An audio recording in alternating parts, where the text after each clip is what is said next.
Hello friend, आज के इस वीडियो में हम क्लास 11th सीजी बोर्ड का चैप्टर नंबर 3 करने वाले हैं, जिसका नाम है रिकॉर्डिंग ऑफ बिजनेस ट्रांजैक्शन। तो बिजनेस में जितने भी ट्रांजैक्शन होते हैं उसको हम रिकॉर्ड करते हैं। तो आइए समझते हैं इसे कैसे करते हैं। तो देखिए, आपको क्वेश्चन दिया रहेगा कि प्रिपेयर अकाउंटिंग इक्वेशन, तो हमको अकाउंटिंग इक्वेशन बनाना रहेगा। तो ये आपके बुक का पहला चैप्टर है जिसमें कि प्रैक्टिकल क्वेश्चन है। तो आप इस फॉर्मूले को याद कर लीजिएगा, assets is equal to capital plus liabilities. हम पढ़े हैं एसेट्स क्या होता है, तो वो सारी चीज़ें जो हमारे बिजनेस को ऑपरेट करने में या प्रॉफिट अर्न करने में हेल्प करता है, वो सारी की सारी चीज़ें एसेट्स कहलाती है। और कैपिटल किसको बोलते हैं, तो जो पूंजी, जो हम बिजनेस में हम पैसा लगाते हैं, स्टार्टिंग में हम जब बिजनेस स्टार्ट करते हैं तो हम कुछ पैसे लगाते हैं या फिर हम कुछ गुड्स खरीदते हैं, वो सारी चीज़ें क्या होती है, कैपिटल में आती है। उसके बाद बात करें लाइबिलिटीज़ का, तो लाइबिलिटीज़ मतलब कि हम जो भी उधारी में सामान ले रहे हैं या बैंक से लोन ले रहे हैं या हम किसी से क्रेडिट में परचेज किए हैं, तो वो सारी चीज़ें किसके अंदर आती है, लाइबिलिटीज़ के अंदर आती है। तो आपने क्लास 10 तक के पढ़ा होगा LHS is equal to RHS, left hand side is equal to right hand side. तो इसी इक्वेशन के इसको फॉर्म में हमको चलना है। एसेट्स हमेशा बराबर होगा कैपिटल प्लस लाइबिलिटीज़ के। देखिए, बिजनेस में क्या होगा, बिजनेस में क्या होता है, कभी हमारा एसेट बढ़ेगा तो कभी हमारा कम होगा। कैसे बढ़ेगा, तो गुड्स, कभी हमारे पास गुड्स ज़्यादा रहेंगे, हम उसको बेच देंगे तो हमारे गुड्स चले जाएंगे लेकिन हमारा कैश बढ़ जाएगा। कभी ऐसा हो सकता है हम कुछ मशीनरी खरीद लें या बिल्डिंग खरीद लें, तो उससे क्या होगा, हमारा एसेट्स बढ़ जाएगा। कभी हम बिल्डिंग को बेच दे रहे हैं या लैंड को बेच दे रहे हैं या मशीन को बेच दे रहे हैं, तो हमारा एसेट्स कम हो जाएगा।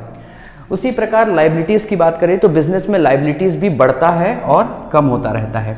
तो इसके एग्जांपल लेते हैं, जैसे कि हम अगर बैंक से लोन लिए हैं, बैंक से अगर लोन लिए हैं तो हमारा क्या होगा, लाइबिलिटीज़ बढ़ जाएगा। लाइबिलिटीज़ का बढ़ना मतलब कि कर्ज बढ़ना, ठीक है, हमको पैसा पटाना है, हमारा जो कर्ज है वो बढ़ते जा रहा है।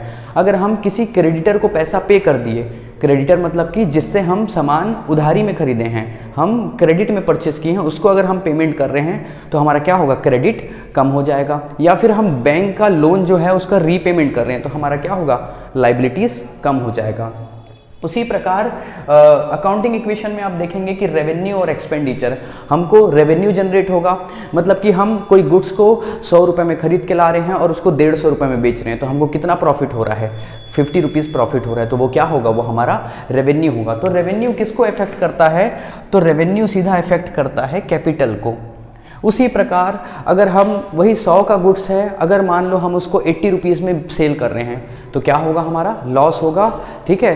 तो रेवेन्यू देखिए, एक तो आपका कैपिटल रेवेन्यू जनरेट होने से, जैसे ही आपको प्रॉफिट हो रहा है तो आपका कैपिटल इंक्रीज होगा, और अगर आपको लॉस हो रहा है तो आपका कैपिटल डिक्रीज होगा।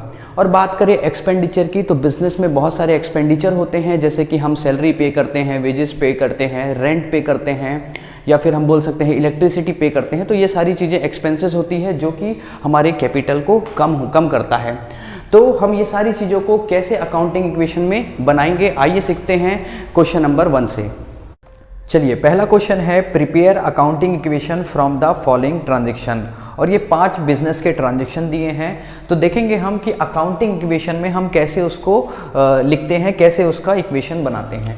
तो देखिए, सबसे पहले आपको इस तरीके से फॉर्मेट बनाना है। यहाँ पर हम ट्रांजेक्शन लिखेंगे, जो कि आपकी बुक में पहला क्वेश्चन है, उसमें 5 ट्रांजेक्शन दिए हुए हैं, और आप यहाँ पर लिखेंगे assets is equal to capital plus liabilities. इस तरीके का आप फॉर्मेट बनाएंगे और ऊपर में लिखेंगे अकाउंटिंग इक्वेशन।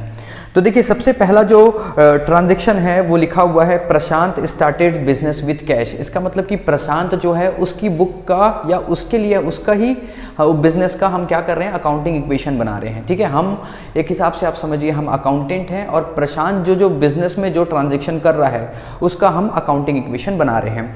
तो पहला जो ट्रांजैक्शन होगा वो होगा, प्रशांत स्टार्टेड बिजनेस विथ कैश। तो देखिए, बिजनेस स्टार्ट करने से पहले बिजनेस में पैसा लाना पड़ता है, तो ये क्या कर रहा है, पैसा ला रहा है। तो ये जो ट्रांजैक्शन होगा तो ये होगा कमेंस्ड बिजनेस विथ कैश, मतलब कि वो बिजनेस में पैसा लाकर बिजनेस में कैश ला रहा है, ठीक है। और इसको हम कहाँ लिखेंगे, तो देखिए, कैश से दो इफेक्ट होगा, हमेशा अकाउंटिंग इक्वेशन में 2 या 2 से ज़्यादा इफेक्ट होंगे। तो सबसे पहले तो एसेट बढ़ेगा, एसेट आएगा कैश 40,000 रुपीज़ का, और दूसरा हमारा कैपिटल भी बढ़ेगा, कैपिटल 40,000 रुपीज़। ये हमारा हुआ पहला इक्वेशन, ठीक है। उसके बाद देखिएगा सेकंड लिखा हुआ है परचेज गुड्स फॉर कैश। भाई बिजनेस में वो पैसा तो ला लिया 40,000 रुपये, वो पैसे को रखकर थोड़ी ना कुछ करेगा, क्या करेगा, उसका वो सामान खरीदेगा, सामान को वो लाएगा कम कीमत में और ज़्यादा कीमत में बेचेगा, और ज़्यादा कीमत में बेचेगा तो उसको जो बीच में जो पैसा बचेगा वही उसका प्रॉफिट है। तो जितने भी बिजनेसमैन होते हैं उसका मेन मोटिव क्या होता है, मैक्सिमम प्रॉफिट अर्न करना, ठीक है। तो यहाँ पर अब सेकेंड जो ट्रांजेक्शन है वो है परचेज गुड्स फॉर कैश, मतलब कि वो गुड्स खरीद के लाया, किसमें, कैश देकर। तो यहाँ पर हम ट्रांजेक्शन में लिखेंगे परचेज गुड्स फॉर कैश। देखिए अब ये क्या इफेक्ट पड़ेगा, तो अगर ये गुड्स खरीद के ला रहा है तो पहले तो उसके एसेट्स बढ़ जाएगा, एसेट्स में स्टॉक आ जाएगा, तो हम यहाँ पर लिखेंगे cash plus stock is equal to capital, मतलब कि एक और नया एसेट आ गया उसके पास, क्या, स्टॉक। जो भी गुड्स आता है हमारे पास, जिसके हम सेल करने के लिए हम गुड्स को लाते हैं, वो हमारे लिए क्या कहलाता है, स्टॉक कहलाता है। तो गुड्स कितने का आ रहा है, 4,000 का, और वो कैश में। तो देखिए 40,000 रुपये हमारे पास कैश था और वो कैश कम हो जाएगा, क्यों, क्योंकि हम उसका स्टॉक खरीद लिए। तो एक तो 4,000 रुपये का स्टॉक आ जाएगा बिजनेस में, और कैश जो पहले 40,000 रुपये था वो अब हमारा 36,000 रुपये आ जाएगा, 36,000 रुपीज़, और कैपिटल हमारा 40,000 का 40,000 रुपीज़ ही होगा, ठीक है।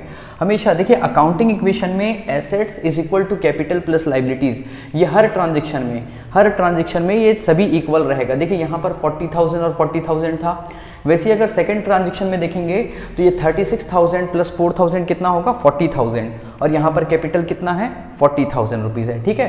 तो एसेट्स और कैपिटल प्लस लाइबिलिटीज़ दोनों हमेशा ईच एंड एवरी ट्रांजेक्शन में क्या होगा, बराबर रहेगा। अगर आपका इक्वल नहीं आ रहा है कोई सा भी ट्रांजेक्शन का लेफ्ट हैंड साइड या फिर राइट हैंड साइड, इसका मतलब कहीं ना कहीं मिस्टेक हो रहा है, ठीक है। तो आइए थर्ड करते हैं। थर्ड दिया हुआ है परचेज मशीनरी फॉर कैश। वो बिजनेस में एक मशीन खरीद रहा है और कैश में खरीद रहा है। तो मशीन क्या होता है, एक एसेट होता है, तो एक नया एसेट आ जाएगा और उसके बदले क्या हो जाएगा, कैश कम हो जाएगा। तो यहाँ पर हम थर्ड पॉइंट लिखेंगे परचेज मशीन फॉर कैश, और ये सेम इसी को ही लिख देंगे।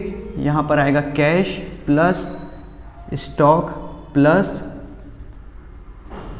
मशीनरी, एक नया एसेट आ गया, इज इक्वल टू कैपिटल। तो मशीनरी कितने का है, 10,000 रुपीज़ का।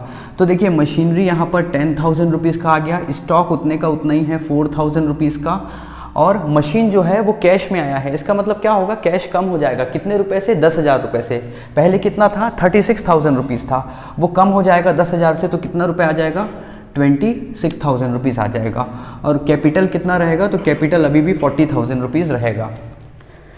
उसके बाद आते हैं फोर्थ ट्रांजेक्शन में purchase goods on credit. Credit का मतलब होता है उधारी। हम गुड्स क्या किए हैं, परचेज किए हैं उधारी में, ठीक है, परचेज गुड्स ऑन क्रेडिट। तो यहाँ पर हम ट्रांजेक्शन लिखेंगे परचेज गुड्स ऑन क्रेडिट। देखिए गुड्स आएगा हमारे पास और जाएगा कुछ नहीं, क्योंकि हम उधारी में खरीद रहे हैं, ठीक है। तो यहाँ पर क्या होगा, cash plus stock plus machinery is equal to capital plus यहाँ पर आ जाएगा एक क्रेडिटर। क्रेडिटर का मतलब क्या होता है, तो हमने पिछले क्लासेस में, पिछले वीडियो में स्टडी किया है कि क्रेडिटर उसको बोलते हैं जिनसे हम क्रेडिट में कोई सामान परचेस करते हैं। तो यहाँ पर क्या होगा, हम परचेस किए हैं गुड्स क्रेडिट में 2,000 रुपये का, तो पहले हमारा स्टॉक था 4,000 रुपये का, वो बढ़कर कितना हो जाएगा, 6,000 हो जाएगा, 6,000 रुपीज़ हो जाएगा। और कैश जो 26,000 था वो उतने का उतना ही रहेगा, क्योंकि हम इसको क्रेडिट में खरीदे हैं, उधारी में खरीदे हैं, इसलिए ये कैश जो है वो 26 का 26 ही रहेगा। और ये मशीनरी हो जाएगा 10,000 रुपीज़, और कैपिटल है अभी 40,000 रुपीज़। यहाँ पर एक नया आ जाएगा क्रेडिटर, ठीक है। लाइबिलिटीज़ में ही आता है क्रेडिटर। लाइबिलिटीज़ मतलब कि जितने भी कर्ज होते हैं, ठीक है, बैंक लोन हो गया, क्रेडिटर्स हो गया, बिल्स पेबल हो गया, आउटस्टैंडिंग एक्सपेंसेस हो गया, ये सारी चीज़ आते हैं।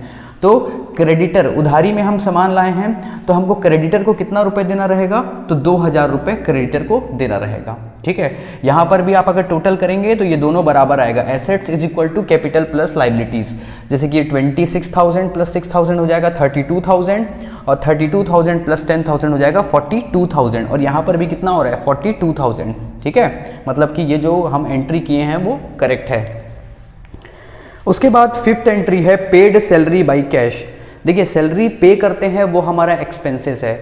मैं आपको बताया हूँ जब भी हमारा एक्सपेंस होगा तो कैश कम होगा और कैपिटल भी कम होगा, और जैसे ही हमको रेवेन्यू होता है तो रेवेन्यू होता है तो कैश बढ़ेगा प्लस उसके साथ साथ कैपिटल भी बढ़ेगा। ठीक है, तो यहाँ पर हम फिफ्थ पॉइंट में लिखेंगे paid salary by cash, paid salary by cash, और ये cash plus stock plus machinery is equal to capital plus creditor.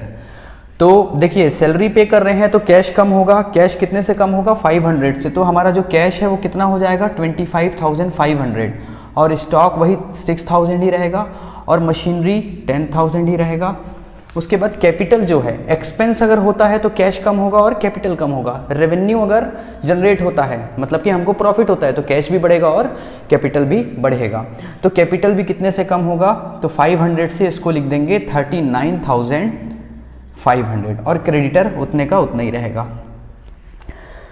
तो इतना ही दिया हुआ था, यहाँ पर आप इसको क्लोज कर देंगे। यही आपका अकाउंटिंग इक्वेशन है। आई होप आप इस क्वेश्चन से समझ गए होंगे। बाकी और जो अलग अदर्स एंट्री हैं उसको मैं आपको नेक्स्ट क्वेश्चन में समझाऊंगा। चलिए फिर मिलते हैं नेक्स्ट क्वेश्चन में। Thank you.